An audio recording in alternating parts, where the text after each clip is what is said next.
Hey everybody, we are here at SEMA 2021, day 3. We are here at the Legacy EV booth where they just introduced to the world a Gateway Bronco Classic EV.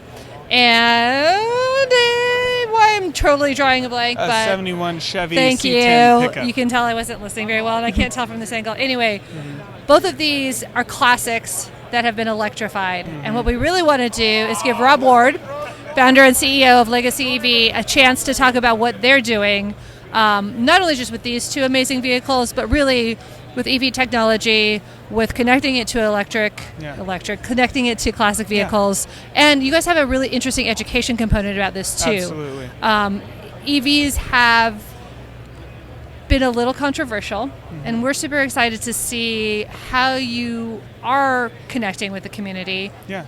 Using the technology. I'm going to stop talking because I'd much rather hear you talk about this. No, I mean, it's, the automotive restoration industry is one piece of who we're servicing. We have, fleet conversions, school buses, tractors, motors. There's a lot of, refer to it as the greater e-mobility, So we're supporting OEMs, shops, individuals, and we're playing a very specific role.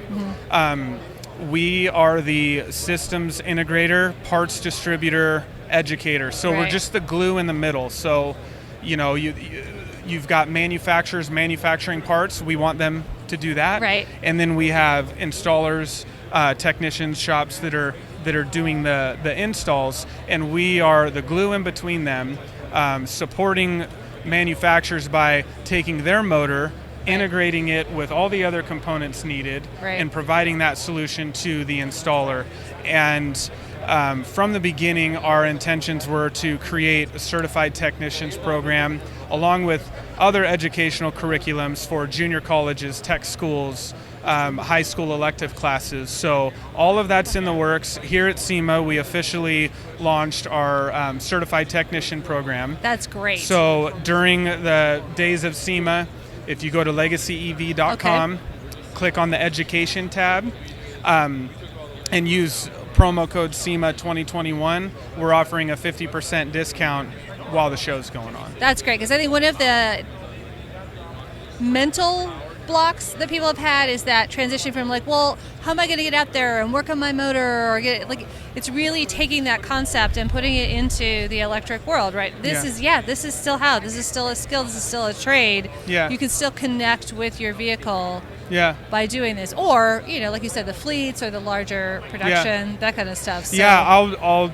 second that. I don't care how many motors a manufacturer can make if we don't have technicians who understand how to diagnose and service and maintain. And I think maybe some people think that service and maintenance is down the road when these brand new vehicles get older. But what if one gets rear-ended? There's a collision aspect of this that obviously we don't ever want a car wreck to happen, but we know they're going to, otherwise nobody'd have insurance, right? Yeah, exactly. So we need to get ahead of it, and we need to get people trained. Absolutely. What would you like people to know about the electric vehicle space, about all this that they may not know? What can you speak to on that a little? I think that when we say what know and what they don't know, I think people are hearing a lot about it. There's a lot of commercials, there's stuff in the news, and any new technology, there's going to be some people that dive all over it and love it. There's going to be other people who are timid, afraid of it. I would tell you the item that we seem to talk a lot about, we refer to as range anxiety. Yes. People want a really long range, and that's really where the expense it's exponential to get extra range. The batteries are an expensive part of the system. So really thinking about and understanding what the use of your vehicle is, where you're driving it. You're going to charge it primarily at home. And so, we have people requesting a 300-mile range, but it's more their nerves. Yeah. If they're driving 5, 10, 20, 50 miles, we've built somewhere, they're like, I could have taken half the range. And, so that's probably the point that I find myself trying to tell, because we're business to business for the most part. Yeah. And I'm trying to help everybody have that conversation about what's the true range you need to you need to plan for and go for. That's great. Well, I just want to take another minute to talk about the builds that are being showcased here, because I think for the SEMA audience, for the enthusiasts, seeing them in this kind of vehicle, seeing them in this classic motorcycle, seeing them in the pickup, seeing them in the Bronco, it helps shift the idea a little bit of what an EV is going to mean, what that conversion is going to mean. So how did you guys connect with some of these builds? Yeah, so I did a round, I just call it a case study, 5 to 10 shops, and asked, have you guys been asked to do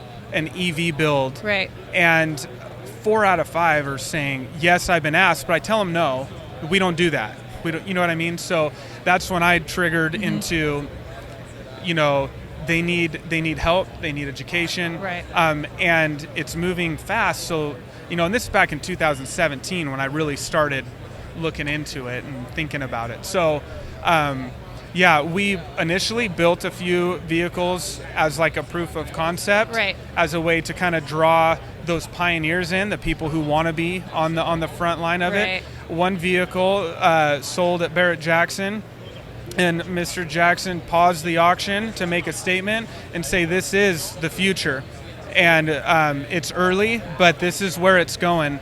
And I think builders are the tide is changing right. a little bit in the way people look at it. So you go from saying, I don't know if I'm into that, to saying, oh man, we better build one. Right. You know what I mean? And, yeah, totally. And I think that's kind of where we're at right now, is the guys who want to be cutting edge are like, if you're going to be cutting edge, you better get going. Yeah, so, exactly. Well, we really appreciate your time. I don't want to hold you up. I know there's a lot of people here eager to talk to great. you. No, I appreciate it. So we will definitely be following what you're up to. You are located in Southern California. We're in Tempe, Arizona. Oh, you're in Arizona. Yeah, okay, Tempe, I don't know Arizona. why I thought. Sorry, I apologize. Yeah, and then we have like a silo R&D shop up in Washington State as well. Excellent. So, excellent. Well, we really appreciate your time. Thank you so much. Yeah, thank you.